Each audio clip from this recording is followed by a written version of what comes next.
एक गांव में सरिता नाम की एक लड़की रहती थी। वह उम्र में बहुत छोटी है। वह अपने पिता के साथ रहती थी। उसके पिता कमलेश सरिता को देखकर हमेशा तड़पते रहते थे, क्योंकि इस उम्र में उसे माँ की प्यार की जरूरत है, लेकिन उसकी माँ उसे छोड़कर चली गई। एक दिन उदासित बैठे कमलेश को देखकर सरिता, क्या हुआ पिताजी, आप इतने उदास क्यों बैठे हो? क्या बताऊं बेटा, मेरी सारी चिंता तो तुम्हारे लिए है। तुमने अपनी माँ का प्यार खो दिया। अब क्या हुआ पापा? आप तो मुझे बहुत प्यार से पाल रहे हो। मैं चाहे तुम्हें कितना भी प्यार कर लूं, तुम्हारी माँ की कमी पूरी नहीं कर सकता और तुम्हारी माँ की प्यार नहीं दे सकता। पापा, आखिर माँ हमें क्यों छोड़कर चली गई? मैं और तुम्हारी माँ एक दूसरे से प्यार करके बड़ों के खिलाफ शादी किए, हमारे घर वालों को मनाया और अपने घर आ गए। घर में सब तुम्हारी माँ से प्यार करते थे, लेकिन तुम्हारी माँ तुम्हारी दादी दादा की सेवा करने के लिए हर दिन मुझसे झगड़ती थी। फिर आपने क्या कहा पापा? मैंने कहा कि मेरी जिंदगी में जितनी अहमियत तुम्हारी है, उतनी ही मेरी माँ बाप की है, जिन्होंने मुझे पाल पोस कर बड़ा किया, और मैं उन्हें छोड़कर कहीं नहीं आ सकता। इस बात पर मुझ पे नाराज होकर मुझे छोड़कर चली गई है बेटी।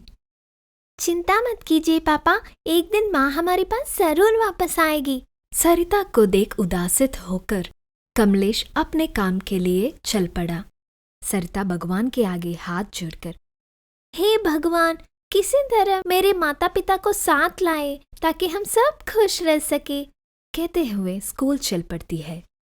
उस दिन स्कूल में होने वाले एक कार्यक्रम में सरिता की कक्षा में सभी को एक नाटक करने के लिए अलग अलग पोशाक दी जाते हैं, लेकिन सरिता उसको दी गई पोशाक का इनकार करती है। इसलिए सरिता की टीचर उसकी माँ कोमली को फोन करके बात समझाती है और उसे तुरंत स्कूल आने को कहती है।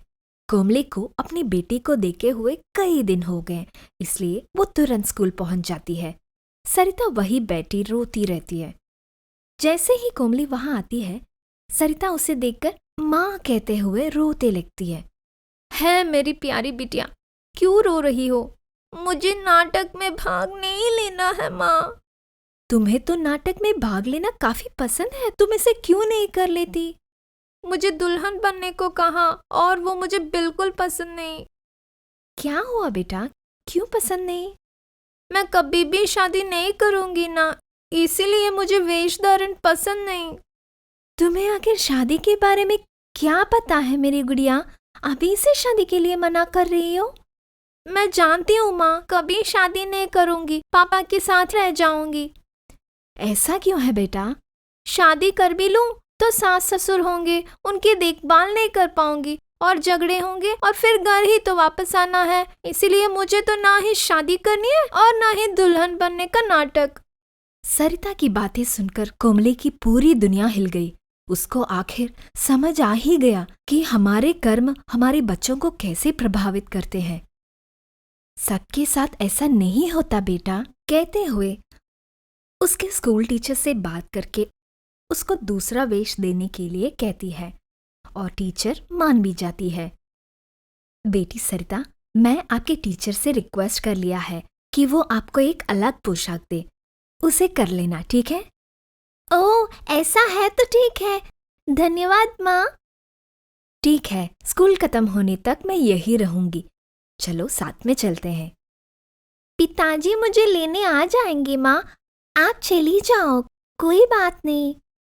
नहीं बेटा, मैं तुम्हारे पापा को फोन पे कह दूंगी कि मत आना, हम मिलकर ही चलते हैं, तुम जाके पढ़ाई कर लो।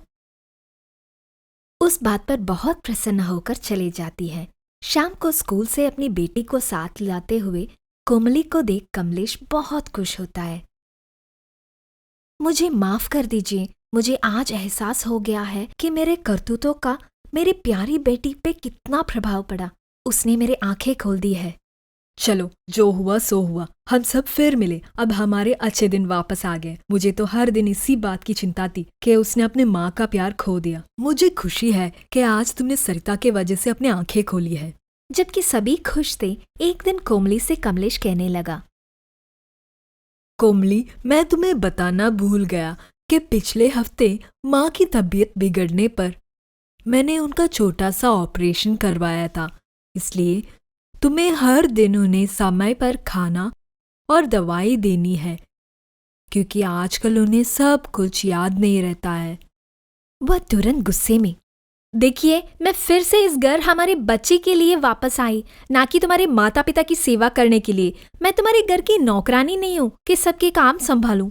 ऐसा नहीं है कोमली, कहने वाले कमलेश को बगल के कमरे से सुनते हुए उसके पिता, अरे बेटा, मैं तुम्हारी माँ को संभाल लूंगा, तुम बहू को तंग मत करो। कमलेश बिना कुछ कहे वहां से निकल जाते हैं। उस दिन कमलेश की माँ प्यासी होकर कोमली से पानी मांगती है। कोमली पानी की गिलास लाके गुस्से से आधा पानी नीचे गिराते हुए उधर रखे चले जाती है। साथ ही भोजन के दौरान थाली में चावल लाकर ऐसे जोड़ गई जैसे भिखारियों को कोई सीख दे रहा हो। छुट्टी का दिन होने पर घर में ही अपने दादा के साथ खेलती हुई सरिता ये सब कुछ देख लेती है। कुछ दिन बीतने के बाद एक दिन तबीयत ठीक न होने पर कोमली बिस्तर पर लेटी हुई थी। माँ ने सरिता से थोड़ा पानी लाने को कहा। तब सरिता ने पानी लाया और दूर टेबल पर रखकर जा रही थी तो कोमली पूछा, बेटी, पानी मेरे हाथ में देना था ना? यदि तुम इतना दूर रखे चले जाओगे तो मैं कैसे पी पाऊंगी? मेरा तबीयत ठीक नहीं है ना? कहती है सरिता अत्यंत मासूमियत से। पर आपने ही तो उस दिन मेरे दादी को इसी तरह दिया था ना, जब उनका तबीयत ठीक नहीं था। मैंने सोचा कोई कुछ मांगे तो ऐसे ही देना है, इसलिए ऐसे दिया है, कहती है सरिता। उस बात को सुनकर कमलेश हंसने लगता है। उसे देखकर कोमली, मुझे समझ नहीं आ रहा है कि ये भोलेपन से कर रही है या चालाकी से, लेकिन ये हर बार मेरे आंखें कैसे खोल देती है। मुझे अभी से अपना तरीका बदलना होगा, वरना अगर ये बड़ी होकर ऐसे बर्ताव करेगी तो सब मुझे ठामेंगे। कहते हुए उस दिन के बाद सबसे प्यार से पेश आती है कोमली।